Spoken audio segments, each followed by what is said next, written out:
So hey guys, welcome back to C S concept simplified. So आज का video रहने वाला है best books for MHT CET preparation. अभी एमएचटी सीईटी को कितना टाइम बाकी है? सिर्फ 1.5 महीना बाकी है। सो इन 1.5 महीने में हमको कौन सी बुक को प्रेफर करना चाहिए जिससे हमारी कंसेप्चुअल प्रैक्टिस भी हो प्लस एमसीक्यू की भी प्रैक्टिस होती जाए।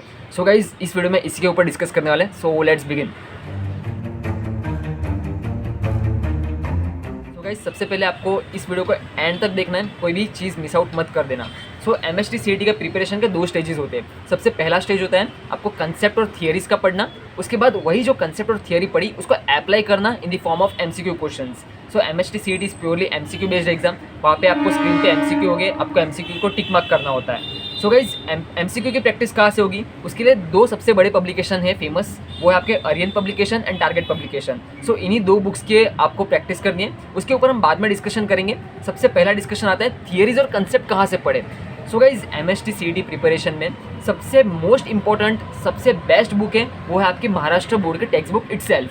सो आपने जो बोर्ड एग्जाम में जिससे पढ़ाई की हो वही बुक्स को आपको वापस से पढ़ाई करना शुरू करना है। अभी इसकी पढ़ाई किस तरीके से करनी है? आपको लाइन बाय लाइन पढ़ते जाना है। टेक्स्ट बुक को थियरी एकदम अच्छे से थरली पढ़ना है, लाइन बाय लाइन। जो भी लाइन में इंपॉर्टेंट पॉइंट्स आएंगे उसको हाईलाइट करके जाना है, क्योंकि लास्ट मोमेंट पे रिवीजन करने की बारी आएगी तो आप उन्हीं हाईलाइटेड पॉइंट्स को वापस से एक बार पढ़ोगे। सो हाईलाइटेड करते जाओ इंपॉर्टेंट पॉइंट्स को, और रिवीजन भी टेक्स्ट बुक से ही करना है आपको।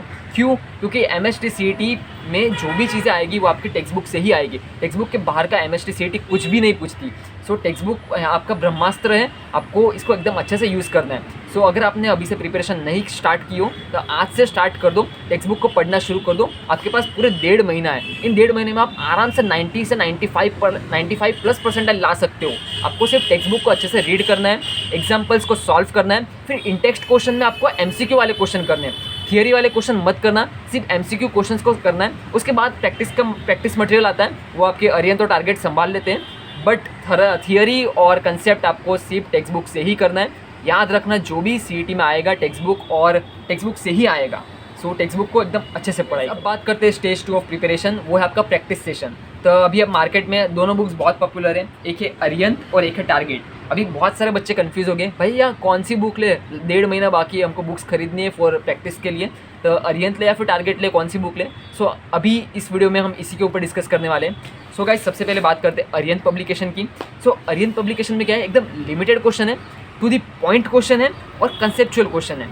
सो अगर आपको कम टाइम में ज़्यादा चीज़ें पढ़नी हो तो आप अरियन पब्लिकेशन को ले सकते हो।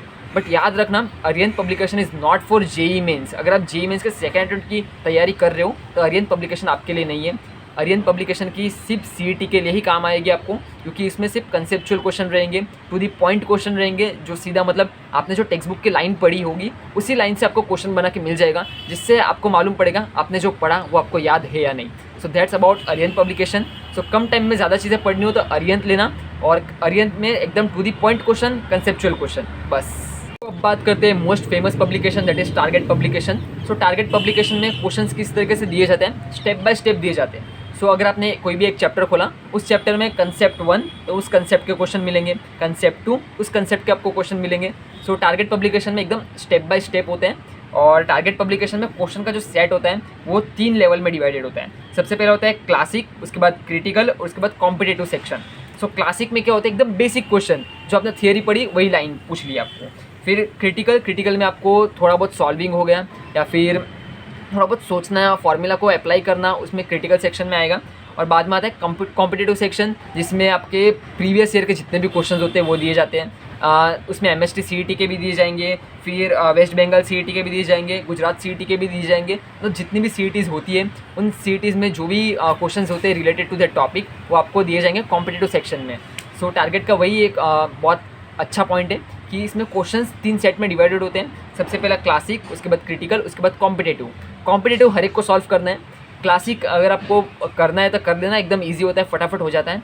क्रिटिकल में थोड़ा टाइम लगता है, क्योंकि उसमें आपको सॉल्व करना होता है, फिर फॉर्मूला को अप्लाई करना होता है और थोड़ा बहुत सोचना भी पड़ता है। So critical will take your time. So ये हुआ।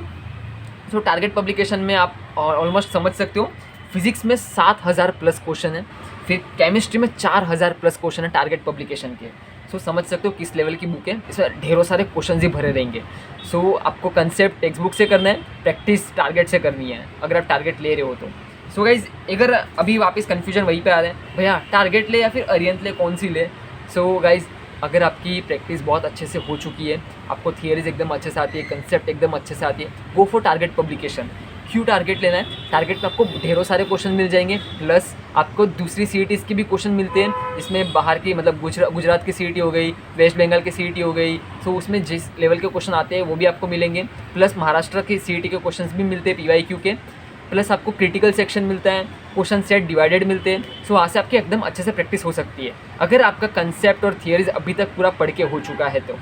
और अगर दूसरे बच्चे की बात की जाए जिसको अब तक कुछ भी नहीं है, जस्ट स्टार्ट करना है preparation, then you can go for Arihant. क्यों अरिहंत? क्योंकि अरिहंत में एकदम लेस टाइम में ज़्यादा चीज़ें पढ़ाई जाती है। अरिहंत में आपको कम समय में ज़्यादा सिलेबस कवर होगा, प्लस आपको लिमिटेड क्वेश्चन मिलेंगे, टू दी मार्क क्वेश्चन मिलेंगे, और जो भी क्वेश्चन मिलेंगे उसी पे आपको MHT CET टेक्स्ट बुक से रिलेटेड ही होंगे। वो बाहर से कोई क्वेश्चन नहीं बनाएंगे, टेक्स्ट बुक के रिलेटेड क्वेश्चन ही मिलेंगे और कंसेप्चुअल क्वेश्चन मिलेंगे। सो ज़्यादा कम टाइम में ज़्यादा सिलेबस कवर हो जाएगा फ्रॉम अरिहंत पब्लिकेशन। सो ये हुआ, अभी आपको मालूम पड़ गया आपको टारगेट लेना है या फिर अरिहंत लेना है। सो गाइस अब बात आती है मैंने अपने टाइम पे कौन सी बुक खरीदी थी। So I have chosen Target publication. अब मैंने टारगेट क्यों लिया? क्योंकि मैं ऑलरेडी कोचिंग में था, कोचिंग में मुझे कंसेप्ट और थियरी एकदम अच्छे से पढ़ा दिए गए थे और मेरे पास कोचिंग का भी मटेरियल था। सो अब मुझे सिर्फ प्रैक्टिस के लिए मटेरियल चाहिए था, तो मैंने टारगेट लिया। अगर आप टारगेट पब्लिकेशन खोल के देखोगे उसमें सिर्फ आपको क्वेश्चंस मिलेंगे। सो ढेरों सारे क्वेश्चन है टारगेट पब्लिकेशन में, सो क्वेश्चन से डरना नहीं है। प्लस आपको डेली टारगेट सेट करने हैं। डेली टारगेट्स क्या होंगे? फिजिक्स के मुझे आज 100 क्वेश्चन करके ही सोना है, मैथ्स के आज 50 क्वेश्चन करके ही सोना है। उन टारगेट्स को अचीव करना है, फिर ही वो बुक कंप्लीट होगी आपसे, नहीं तो फिर आधी बुक ऐसे ही छोड़ के जाओगे CET में। सो गाइस यही था। बाकी इस वीडियो का कंक्लूजन दे देता हूँ आपको। अगर आप कंसेप्ट और थियरी आपको कहाँ से पढ़नी है? महाराष्ट्र बोर्ड के टेक्स्ट बुक से। प्रैक्टिस के लिए आपके पास कौन सी बुक्स है? Arihant publication, target publication. अभी अरिहंत कौन लेगा? जिनका अब तक कुछ भी पढ़ के नहीं हुआ, बोर्ड्स में भी कम नंबर आने वाले हैं, उनको थियरी और कंसेप्ट एकदम अच्छे से पक्के करने हैं, दे can go for the Arihant publication. और जिनके बोर्ड्स में भी एकदम अच्छे से नंबर आने वाले हैं और उनका पढ़ के हो चुका है, अब सिर्फ उनको रिवीजन चाहिए, तो then they can go for Target publication, क्योंकि टारगेट में बहुत सारे क्वेश्चन हैं। So guys and also Target is the toppers choice. सो यही था आज का वीडियो गाइज। सो अगर आपको ये वीडियो इन्फॉर्मेटिव लगा तो गाइज एक लाइक तो बनता है, और अगर आप इस चैनल पर नए हो तो सब्सक्राइब कर लो। एंड ऑल्सो गाइज हमारे चैनल एक बार विजिट करके देखो, इस चैनल पे बहुत सारा मटेरियल पड़ा है related to MHT CET preparation. और लास्ट ईयर हमने पेपर रिव्यूज़ भी किए थे, देन काउंसलिंग भी की थी। काउंसलिंग के 100 वीडियो पड़े, 1000 तो नहीं, 100 वीडियोज़ पड़े हमारे चैनल पे। सो काउंसलिंग के वीडियोज़ भी आप देख सकते हो, कॉलेज रिव्यूज़ भी देख सकते हो, प्लस आप पेपर रिव्यूज़ भी देख सकते हो। And guys last year maths tough आ गया था, तो मैथ्स की प्रिपरेशन अगर आप कर रहे हो तो याद रखना JEE के क्वेश्चन अच्छे से प्रिपरेशन करके जाना, क्योंकि JEE के लेवल का मैथ्स आ रहा है MHT CET में। So be prepared. So guys that's all from my side, see you later the next video. तब तक के लिए गुड बाय, और सब्सक्राइब नहीं किया तो सब्सक्राइब कर लो। और व्हाट्सएप ग्रुप, और गाइज हाँ वन मोर थिंग, हमारा व्हाट्सएप ग्रुप ज्वाइन नहीं किया तो व्हाट्सएप ग्रुप भी ज्वाइन करके रख देना। नीचे डिस्क्रिप्शन बॉक्स में लिंक मिल जाएगी आपको व्हाट्सएप ग्रुप की, तो व्हाट्सएप ग्रुप भी आप तुरंत ज्वाइन कर लो। सो दैट्स ऑल, चलो मिलते हैं, बाय बाय।